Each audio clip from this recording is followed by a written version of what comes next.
Hey, this is Carrie from Wrap Your Head Around Silks. This is the Expecting Aerials podcast, now with the Digital Network. How's it going, guys? Hope you're having an amazing day. Before we get started, lots going on with Wrap Your Head Around Silks. Always, we hit the mat every Monday and Thursday evenings for Roll It Out. Foam rollers and balls to work on our aerial muscles. It has transformed my practice. I get to know you through Zoom, and it's a really great way to maintain yourself. It is affordable, and I get to spend time with you guys. Would love to have you there. Also, I have a beginner to intermediate comprehensive course. If you're one of those people who doesn't really have the time to be in class constantly and you kind of lose parts of your vocabulary, parts of your practice, it's a great way to have a lifetime access to like a whole digital library of all that stuff. So love to have you there. Aerial rehab, the meant to be the bridge between PT and your aerial class to get you back from pregnancy, surgery, or just being injured. Today we have Camilla. I'm going to let her tell you her last name so I don't butcher it completely.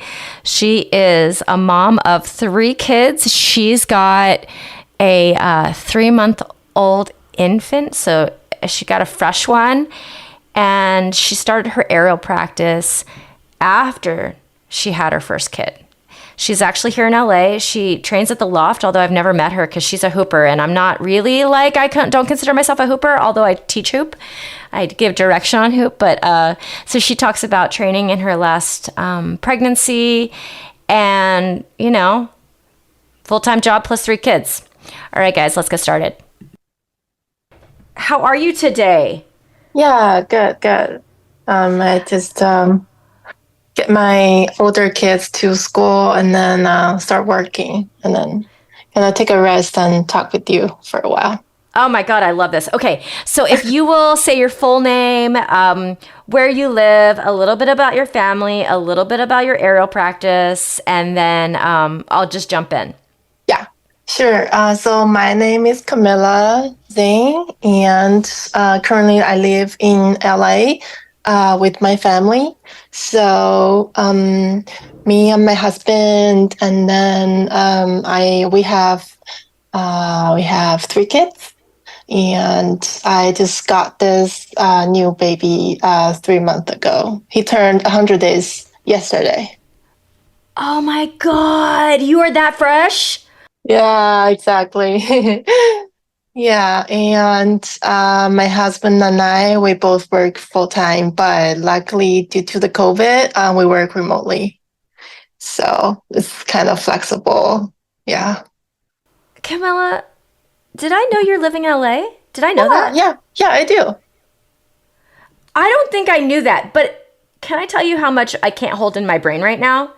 Like, my brain is completely scrambled eggs recently. Like, details are gone. Details are gone because me and my family are moving. Camilla, I've been announcing it, but me and my family are moving to Texas because we are following my partner's job. Oh. Yeah. So did I not? Have I met you? No, I don't think so. I'm taking class at Womack, but because I'm only doing Lyra and hammock, so I think you're teaching silks, right?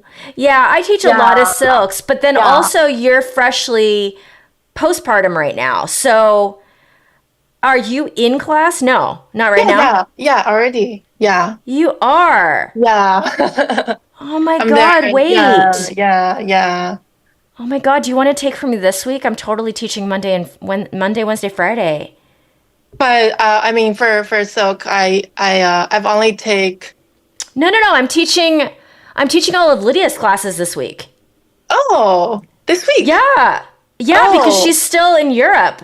So I'm teaching a lot right now, and I'm not teaching all silks. I'm teaching hoop. I'm teaching hoop and silks. Oh, okay. I mean, no pressure. You have a child, but Yeah, and then I announced to all the students at the Loft, like some over email. There wasn't like a big like studio email. It was just me emailing the students that I've already worked with and then in class. So I've been announcing it. But you know how all the teachers, like the students are so attached to us. Yeah. At the studio. But Yeah. I think also because we've all been there for a while. Like even the most new teacher there has been there for years. Yeah, I I think know. Yeah. How many years you've been there? 8 or 9. Oh, wow. Yeah, yeah. Oh.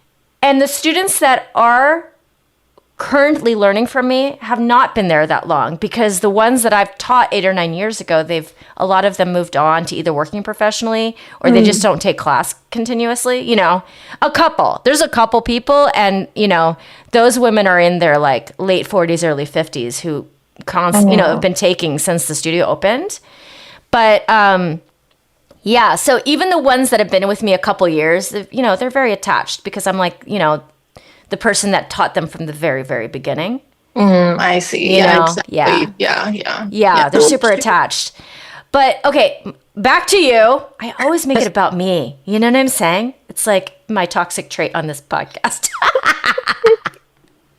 But that's how you guys get to know me too, so it's okay. Okay, so Camilla, how old are your older kids? 3 years.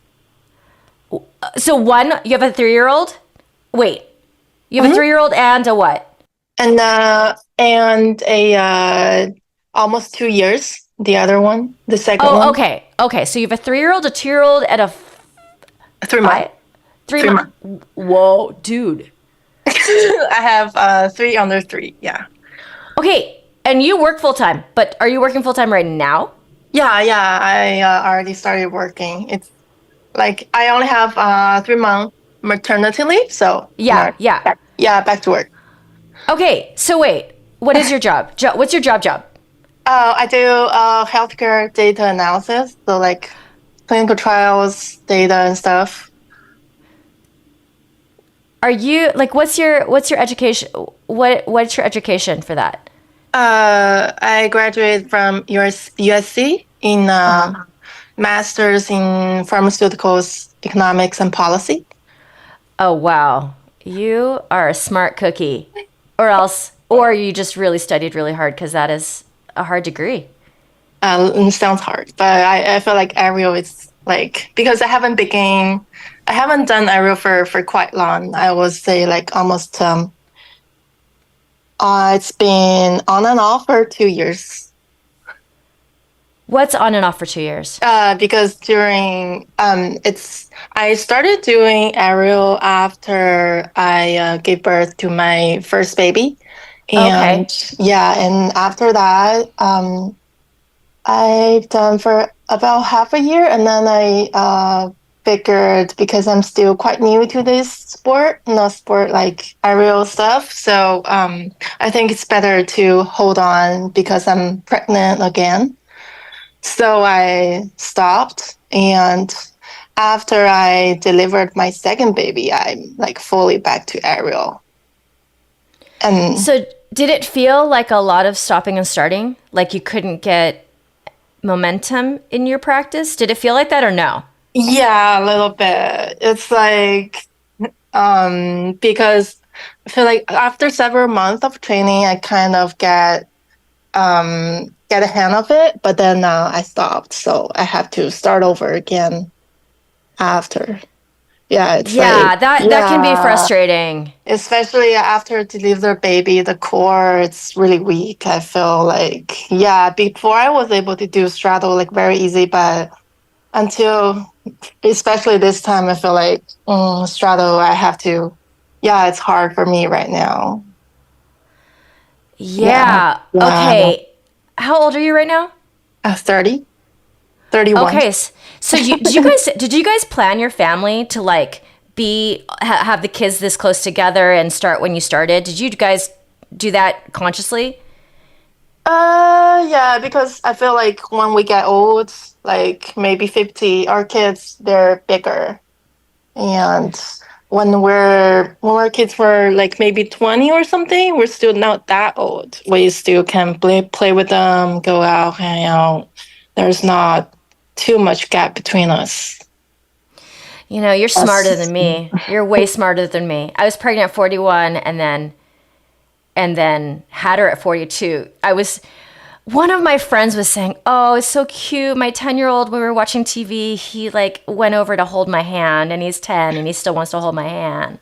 And I was like, "I hope when Bean's 40, she wants to hold my hand." And then my student's like, "Yeah, you'll be 80. She'll be holding your hand because you won't be able to like do Oh things no! or you're Oh going to be peeing no! on yourself." I'm like, "Oh my God." No. But yes, that is true. Oh no! But you're brave to have a kid at No, 42. I mean, you know what? I talk about this all the time. I feel like my generation, I'm like a young Gen Xer. Mm-hmm. A lot of the Gen X and some millennials, not everybody, but there was like this vibe of like career, career, career when I was like growing up. And like, you're fucking up if you have kids too early. That was always the vibe. And like, then it gets to the point where you're like, oh shit, I have to meet a partner and have a kid because my body is not going to like cooperate. And so I was within that generation that like froze eggs, waited too long. Not waited too long. I was very lucky because I had her naturally. Like I didn't have to do IVF and stuff. But I feel like the people that I'm talking to right now, either millennials or Gen Z, are like, screw it. I want a family. I'm going to do it when my body wants to do it. I don't know. This is what I'm experiencing doing all these interviews. So do you feel like, what does it feel like being a mom of now 3 and then working full time? How does that feel like? So far it's okay because my husband, he's helping a lot. Also, my dad, he's here. So, and the oldest kid, she goes to school. So during daytime, that's fine. It's just the drop off and pick up, and weekends we hang out together. And the middle one actually we put him back to his grandpa's. So there are only 2 with us because we feel like it's a little bit too much. So that's Yeah. why. Okay, Yeah, that's how we handle this. So the 2-year-old, are you talking about, is the 2-year-old just staying during the day with grandpa? Oh no, 2-year-old with my father-in-law. Okay, So is it with just during the day or does he sleep there? I sleep there. Oh, Yeah. okay. So how long are you guys planning to do that? He's there already. Has been there for several months, but Oh my he came goodness. back Okay. like very often, every weekend or something. Yeah. Okay. How does that feel Yeah. for you? Yeah, it's nice because they also love kids. They feel like my mother-in-law and father-in-law, they feel like their life is kind of boring just themselves. So they want Oh, some little happiness from this guy. So yeah, he also lives there. okay. Yeah. And like every time they came back, they brought the grandpa, the like a big family gathering. Yeah, that's nice. Also help us a little bit. Yeah, and you guys have Yeah, full-time jobs and then you yeah, have, oh my God, it's a lot. It's a lot. yeah, But yeah. okay. So does anything stand out from the 3 births when it comes to the prenatal? Like what happened? Like what happened? Either the births or the prenatal, the postpartum, anything like out of the ordinary, anything that was really, really hard? Mm, I think not much. Yeah, it's the first one. I got my first one during COVID, and yeah, we got something to do, and it's all natural. And I gave birth at 39 and 2 days or one day. I don't remember exactly. Yeah, and that one, that baby, she sleeps very well. Like she can also fall asleep when she's taking a bath, and then yeah, Really? exactly. Yeah, she just sleep and eat, and then soon after she can talk. She just it's easier. The first baby is easy, and the second, it's a boy. He's He's like the opposite of the first one. He just never sleep. And then like before 1 year old, he doesn't even take nap like longer than half an hour during the Wow. day. Yeah. So and also he woke up at 5 and then yeah, so the second one is a bit struggling. And then I got a third one. The third one, the pregnancy was good. And it's actually a third one that I've been doing aerial um, throughout my pregnancy. I think till 38 weeks. Wow. And Okay. then yeah, I remember I was taking James class till 38 weeks, and then at 39 the water broke, so I just went to the hospital. Have you And had all vaginal births or did you have a C-section at any point? oh, all natural. All natural. No epidural. Epidural, of course, yeah, epidural. Oh, okay. Okay. Yeah. Camilla, are you Chinese? Yeah. And your partner is your partner Chinese as well? Yeah. Oh, okay. I'm Chinese. Oh. I'm so interested. You know, the Southern California Chinese community is like my favorite. It's Yeah, my favorite. Yeah, exactly. it's really great. Your husband's parents, where do they live? Uh, they uh, they live in China, but they come back like very often. Oh, so Yeah, your son yeah, is in China right now? yeah. Oh, okay, got it. I was thinking they were in like Orange County. Oh no, not that close. Yeah, not that close. But yeah, but my dad lives very close. He lives in my house right now, but his house in Ontario, so it's like not far, So, do half an you hour. have like even space in your brain to like be super sad that you're not seeing your 2-year-old right now? I think I'm okay with that, yeah, because we video chat very often and I Okay. go back to China very often. They come here very often, yeah. Okay, this is I'm asking because culturally, like, I had a couple friends do this with their kids where they just like, you know, for like large chunks of time, they send their young kids back home. And it's not something that me as like Asian American, like, never really spent a lot of time in Asia, had in my culture. You know what I'm Mm, saying? But mm. like a lot of my friends who do have family and who have spent time in China or spent time in Japan, like, this is a common thing. So that's why I have my questions about it. But okay, oh my God, I'm amazed and I'm also very impressed. I'm very impressed because I have one. Oh, how old is I yours? Yeah, she's 4.5, and I feel Oh. like I don't even know what I would do if I had two or three. You know what I'm saying? Like, I don't Yeah. even know what I would do. Okay, back to your body. Did you experience anything like mastitis, diastasis recti, pelvic floor issues, like postpartum depression, any of that stuff? I feel a little bit baby blue this time, but Okay. that's why I go back to workout quite soon because I feel like as long as I'm in the air and I'm on the move, I feel like that's better. Also, I have a busy job, so I don't have much time for me to sit there and feeling sad about myself. So you had Uh, the baby blues usually come on pretty early, like after the baby. So oh, by now, do you feel like it's gone away? yeah, I think so. Okay. Yeah, Yeah. yeah. Also, because I have the maternity leave, so my husband and then we took advantage of that to go to our honeymoon because we got married during COVID, so we still haven't went to honeymoon. So Oh. we yeah, went to Japan. Oh my God. Did you take the kids? Oh no, honeymoon is without the kids. Yeah. No, that's what I'm Yeah, asking. exactly. Oh my God. See, this is what happens when your parents are around. Okay. So you guys went to Japan. I love Japan. Yeah, me too. Where'd you guys go in Japan? Tokyo and then Hakone.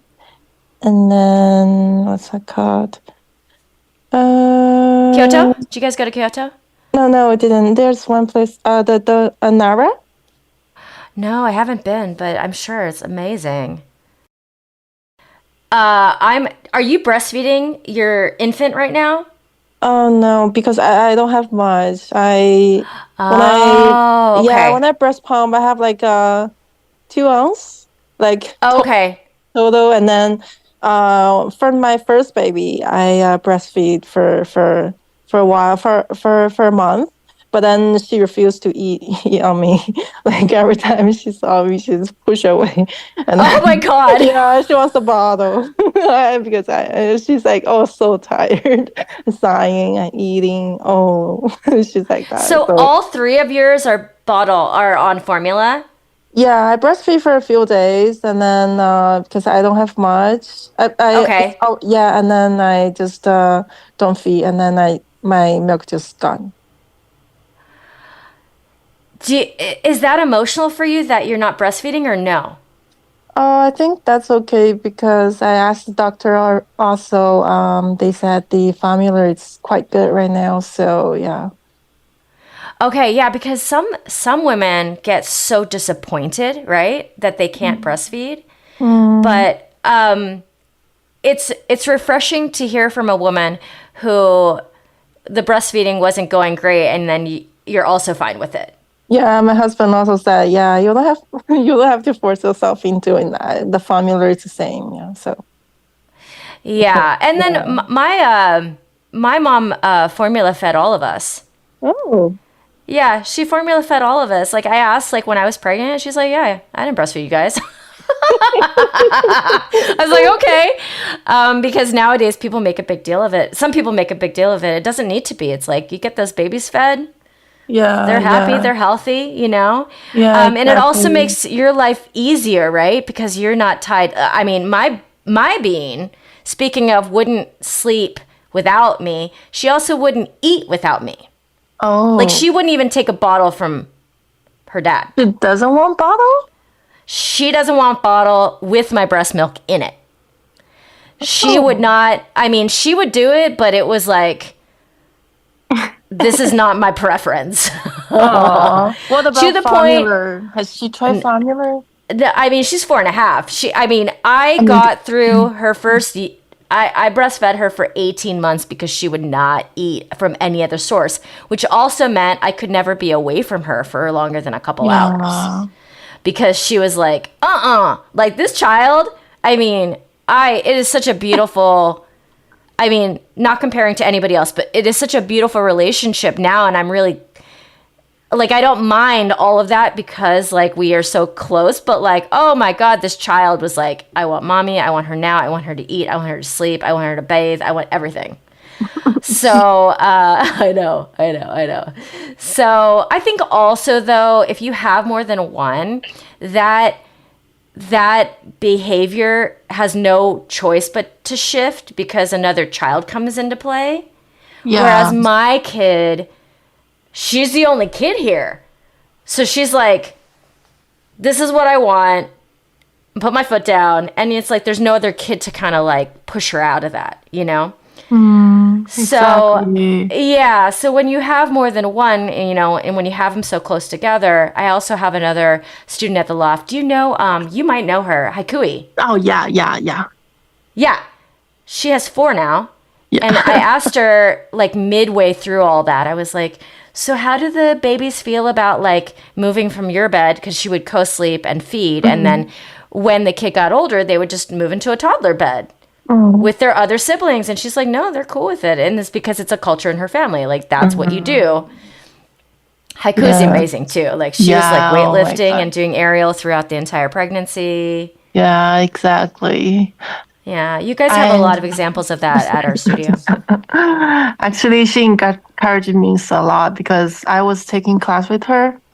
Yeah. And I was like quite pregnant, and then I'm kind of hesitating. Should I stop or should I go it throughout? And then she even did a performance when she was pregnant. So I feel like, oh yeah, strong woman, I can do that too, maybe. So I just workout throughout. Yeah. Yeah, and how did she's yeah, so strong. she's amazing and she's such an inspiration, as are you. How did the training feel in that last pregnancy? Yeah, so I avoid all the drops and something that I potentially might drop. And my hoop is quite low, and it's just I feel like it's harder to lift the body and balance. And yeah, it's kind of every day the body feels different because the belly is different. So I always have to figure out how to balance the body. Yeah. Also, any positions that might give pressure to the belly, like front balance, I also avoid that. Yeah, Yeah. so throughout it, were you doing high hoop at all or just low hoop? I think low, yeah.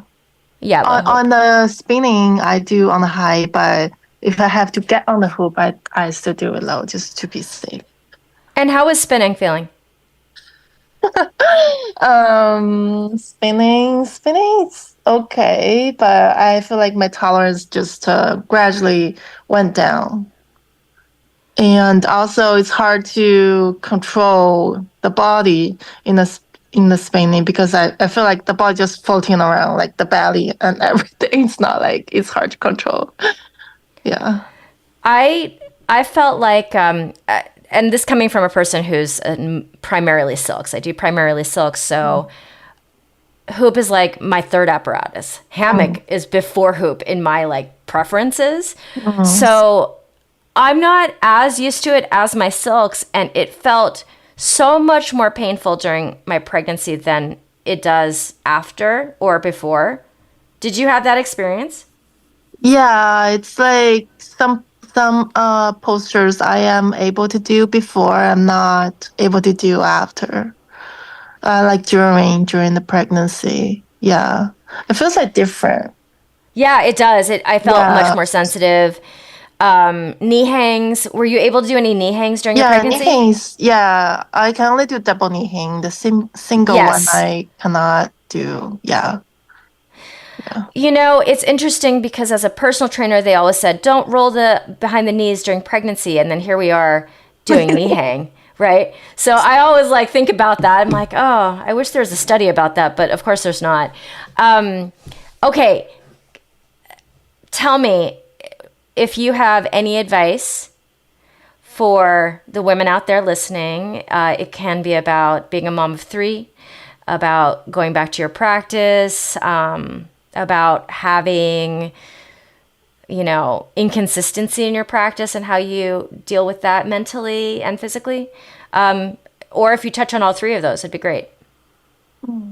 Yeah, so I think it's very important to train throughout the pregnancy if you've been training before you're pregnant, because it's easier to recover after you deliver the baby. Also, when you're working out, being active during the pregnancy, it's easier for the birth. It's very easy. This time I pushed for like 10 minutes, 5 minutes. Yeah, I don't remember exactly, but and there's not much pain if you're working out.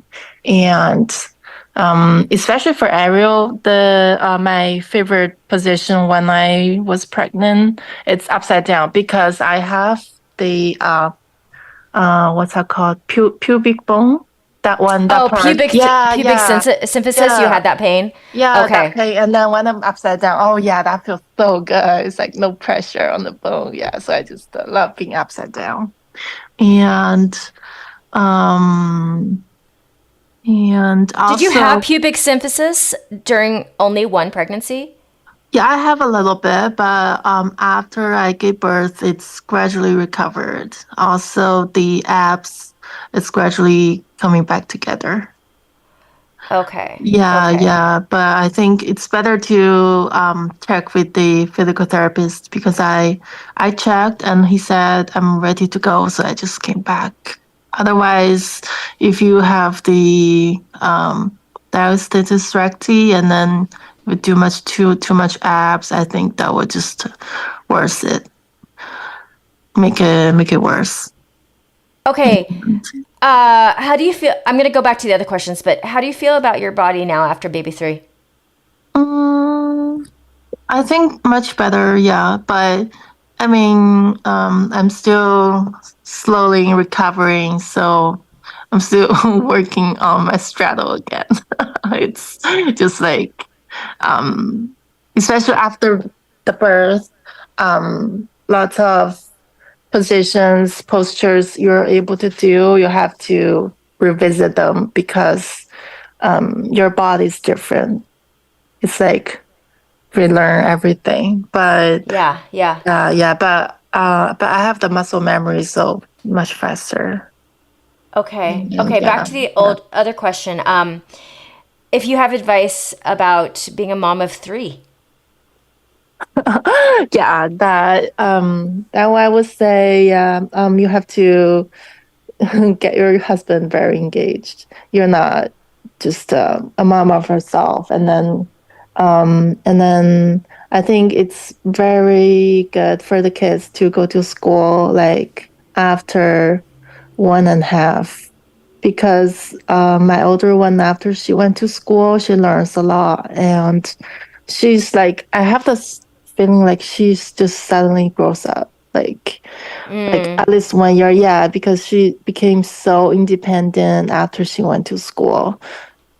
So at 2 years, she can like wear pants, take off pants and stuff because the teacher told her to do so.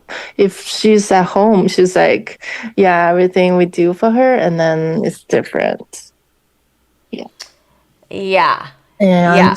yeah, and also, if you got smaller, younger kids, the bigger kids would feel like, oh, their big sister, their big brothers, they would like to take care of the baby.